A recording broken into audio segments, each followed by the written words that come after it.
El río de las Coñapullara, también llamado el río Amazonas, era el centro de infinidad de naciones con poblaciones extremadamente numerosas. Habitualmente no se tiene una idea ajustada a la realidad de lo que fueron estas culturas. En general se piensa que en esta región, supuestamente inhóspita, la densidad de población era pequeña. Se trataba, se dice, de pequeños grupos nomádicos de cazadores, pescadores y recolectores. La realidad que pinta Fray Gaspar de Carvajal, integrante de la expedición de exploradores españoles que provenían desde Quito y que estaba liderada por Francisco de Orellana, es muy distinta. Orellana y su gente bajaron 5.000 kilómetros por dicho río, acompañados por menos de un centenar de hombres. En su viaje, estos aventureros europeos recorrieron varios reinos con poblaciones muy abultadas. No sabemos los nombres reales de estos países, ni siquiera hoy. De todas maneras, este cronista nos señala algunas denominaciones indígenas y otras tal vez deducidas o imaginadas. De acuerdo a Gaspar de Carvajal, algunos de los reinos más importantes que conocieron fueron el reino de Aparián, el de Omagua, el de Paguana, un reino cuyo nombre se señala cerca de la desembocadura del Río Negro, un reino que llamaron la provincia de las Picotas, el reino de Quenyue y el de Caripuna. Según el relato, la mayoría de estos pueblos tenían organizaciones políticas complejas, con ejércitos de tierra y de canoeros muy numerosos y agresivos.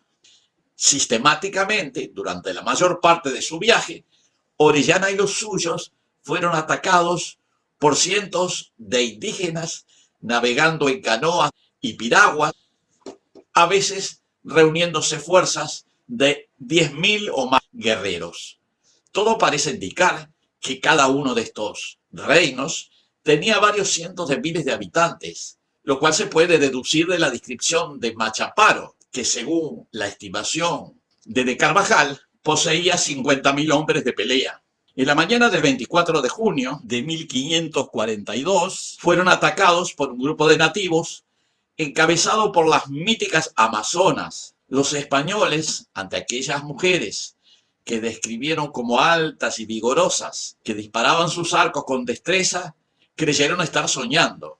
En la refriega consiguieron hacer prisionero a uno de los hombres que acompañaban a las aguerridas damas, que les relató que estas mujeres, que él llamó Coñapulla, que quiere decir grandes señoras en lengua omagua, y que dicho sea de paso, la lengua omagua es una lengua tupí-guaraní, y les dijo que tenían una reina que se llamaba Conori y poseían grandes riquezas. Maravillados por el encuentro, los navegantes bautizaron al río en honor de tan fabulosas mujeres, usando el término legendario griego de Amazonas.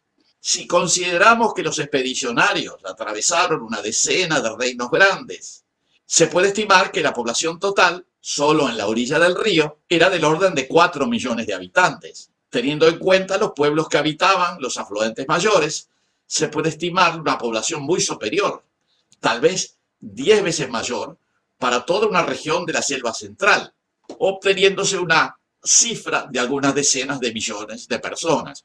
Había sociedades numerosas, tal vez con varias decenas de miles de pobladores, una producción de alimentos acorde y una configuración política muy dinámica. Continuamos con el relato de Gaspar de Carvajal, porque lamentablemente no tenemos más testimonios. Este cronista, al referirse a uno de estos pueblos, señalaba que poseían gran cantidad de comida, de tortugas, en corrales y albergues de agua, y mucha carne y pescado, y bizcocho, y esto tanto en abundancia que había para comer un real de 1.000 hombres un año. Al referirse a la cantidad de pueblos agrega, y por ser los pueblos tantos y tan grandes, y haber tanta gente, no quiso el capitán tomar puerto, porque por el agua nos la daban tan cruda que nos hacían ir por medio del río. tenían culturas complejas y tecnologías sofisticadas que en más de una ocasión dejaron impresionados a Arellano y los suyos. Sigue su crónica Gaspar de Carvajal.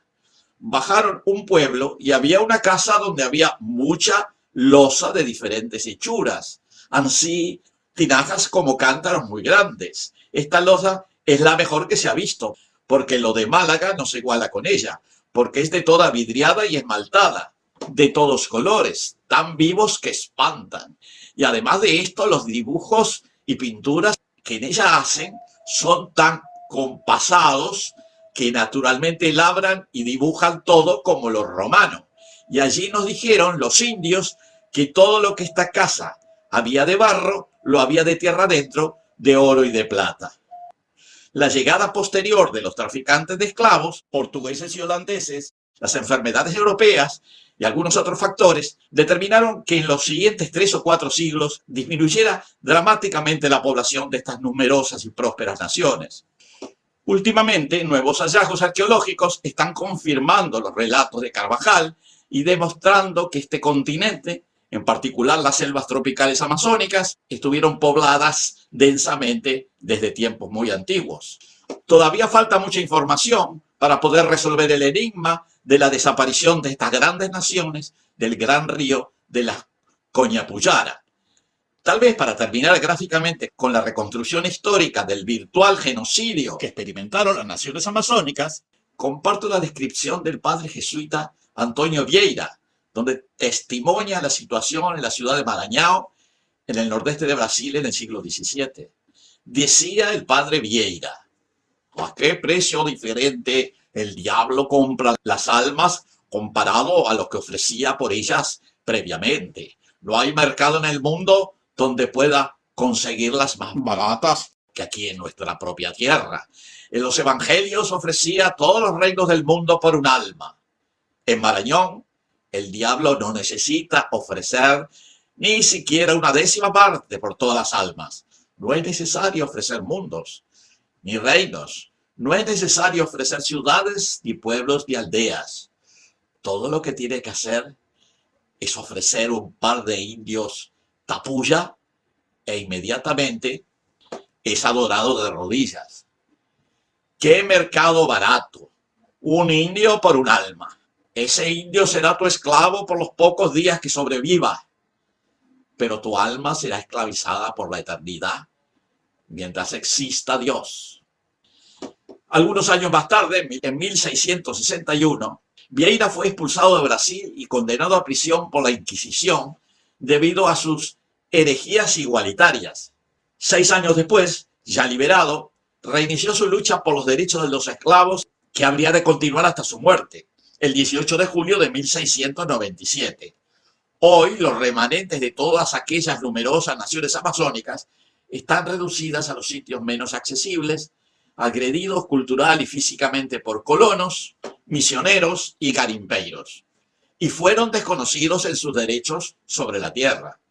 Su número actual, total, no excede los 200.000 habitantes.